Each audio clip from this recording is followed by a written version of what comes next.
boy. Ni macam casing perempuan ni. Macam mana dia boleh pakai casing pink? Boleh tarik. Lama. Tercabut ke?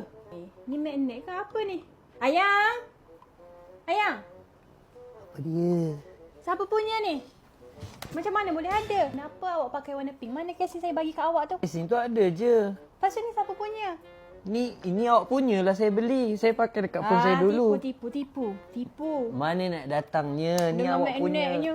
Ni kotak ni kotak apa? Ini casing magnet tau. Kalau awak tak percaya, awak boleh try tengok.